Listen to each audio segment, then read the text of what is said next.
कृष्णाबरोबरच करायचं. मनाला कृष्णा नवरा करून थर घेतला आणि तेवढ्यात रुक्मंग झाला. त्याने सांगितलं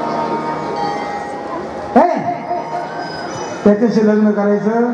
कोण तो, त्याचा काही थांगपत्ता माहिती का तुम्हाला? कोणी म्हणते यशोदेचा, कोणी म्हणते नंदाचा, कोणी म्हणते वसुदेवाचा, नावच नाही ठावच नाही बापाचा. बरोबर, कोणी काय म्हणतो तर कोणी काय म्हणतो. आणि हा एवढंच करत नाही, हा व्यभिचारी आहे. गोकुळात जाऊन बघा कितीतरी स्त्रिया, त्या स्त्रियांना त्याने वेळ लावलंय. एवढंच नाही, तो चोऱ्या करतो. बरं, काम करायचं तर गाई वळतो. मग अशा गाईचा नरला चोऱ्या करणाऱ्याला गोपिकांना वेळ लावणारा बरोबर अजिबात नाही. मग मी आपल्या रुक्मिणी करता वर शोधून ठेवलाय शिशुपाल. मग आता कोणाबरोबर करायचं? शेवट म्हाताऱ्याला पोराचं ऐकावं लागतं. म्हातारा गप राहिला. शिशुपालाबरोबर लग्न ठरलं. रुक्मिणीला विचारलं, रुक्मिणी बापानं विचारलं, रुक्मिणी आता काय? रुक्मिणीने सांगितलं शिशुपाल नवरा, शिशुपाल नवरा, कृष्ण नवरा. मी नीट लक्षात घ्या, कृष्ण माझा नवरा आहे, शिशुपालाला निवारणार नाही असं म्हटल्यानंतर पण नाईला झाला. भावाच्या पुढे काही चालू ना. शिशुपालाची वरात आली आणि रुक्मिणीला मात्र आता नेत्रातून पाणी वाहू लागलं. आपल्या सख्यांना बोलवलं, सख्या आता मी आत्महत्या करणार. मला या जगात राहायचं नाही, कारण मला मनानं मी कृष्ण वरलेला आहे आणि त्या कृष्णापर्यंत फक्त एक निरोप पाठवा. म्हणून त्या ठिकाणी सुदेव नावाच्या ब्राह्मणाला बोलावलं.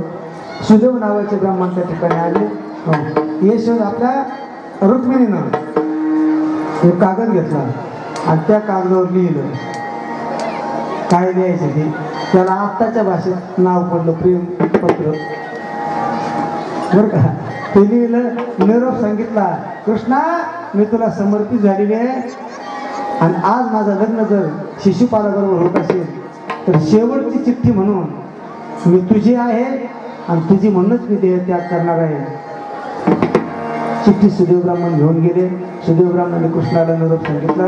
भगवंतानं सांगितलं रुक्मिणीला फक्त एकच जाऊन सांगा की कुलधर्मानुसार आता ऐका, मी काय म्हणतो ऐका.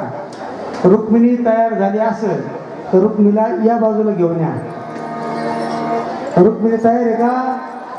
हा, तिला देवीच्या मंदिराकडे पटकन आणा, मागच्या बाजूला पटकन जा बाजूला भाऊ तुम्हीच रुक्मिणी.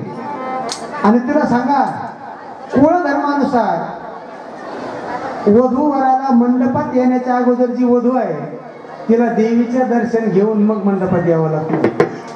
रुक्मिणीला सांग की तू देवीच्या मंदिरामध्ये आली की मी त्या ठिकाणी रथ घेऊन येईल आणि तुला पळवून येईल. पळवा पळली तेव्हापासून बरं का. पण पळवा पळवी तिथेशी नव्हती, आजताच्या सारखी नाही. बरोबर, ती कृष्ण आणि आदिमाया होती.